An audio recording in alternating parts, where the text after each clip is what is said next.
So I think Mamsie Mlotshwa's foundation started probably 5 years ago. And at the time when we got together, it was really about affecting and changing lives of young people around us. That was what drove us into sort of sharing and looking to explore helping young kids, particularly in disadvantaged areas.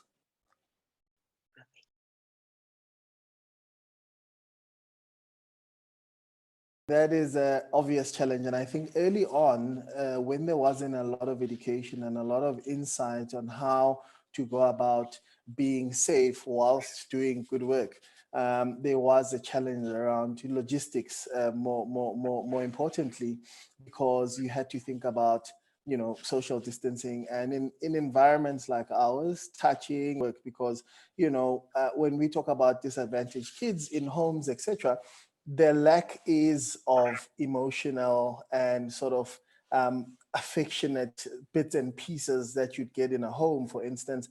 And so that made it a little bit more difficult to play with the kids' engagements. So that was one thing to think about, to say, how do we actually still maintain and deliver what it is that we want to deliver without endangering anyone? And so, the introduction of PPE was quite a big one in terms of the work that we do. So we needed to make sure that everyone on the team understood. I think everyone's got COVID fatigue at this point, and having it over your nose is just annoying, and having to sanitize your hands all the time is annoying. So that has been such a big mind shift. And even the delivery of food, for instance, and not being able to have it open and sort of leaving over it and all that type of stuff, pre-packaging stuff.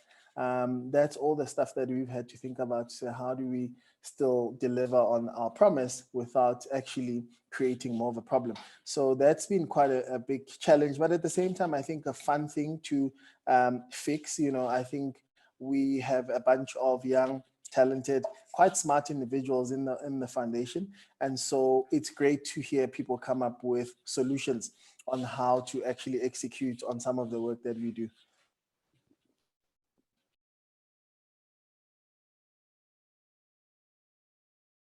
The approach that the foundation has taken rather is to involve the participants and the people who volunteer their time, and they've asked them to say, what do you think, or where do you think help is most needed? And I think that's probably one of the best ways to do these things, because community who knows and understands what the difficulties and challenges are, then it makes it a lot more easier to target this help.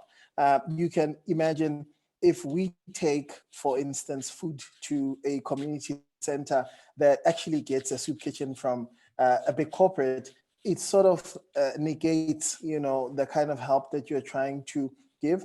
But if someone who lives within the community understands that, okay, fine, they get a meal every day or 2 meals, but most of the kids who actually have to go to school don't have shoes, then our efforts are directed in that way. So then it becomes, okay, how do we make sure we get shoes for these kids?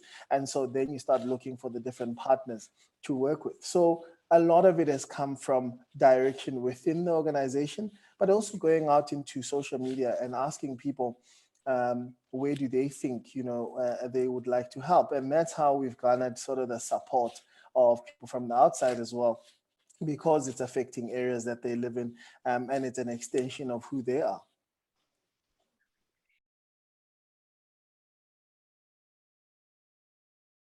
Luckily, one of our founders, Penuel, actually has rights to a farm in Didier, which is in the Val.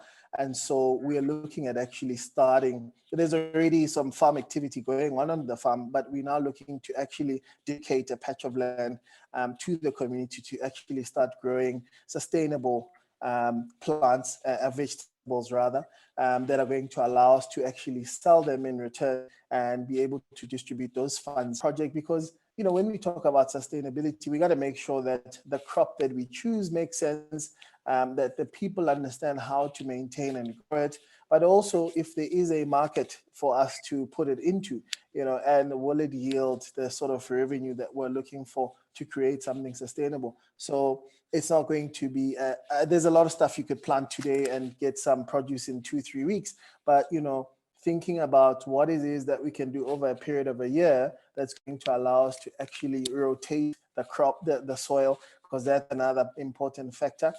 Looking at the weather, sort of the aridness of that land there. I suppose educational things that we need to get across first before we actually get on with the project. But it is one of those things that we're looking to do on a larger scale.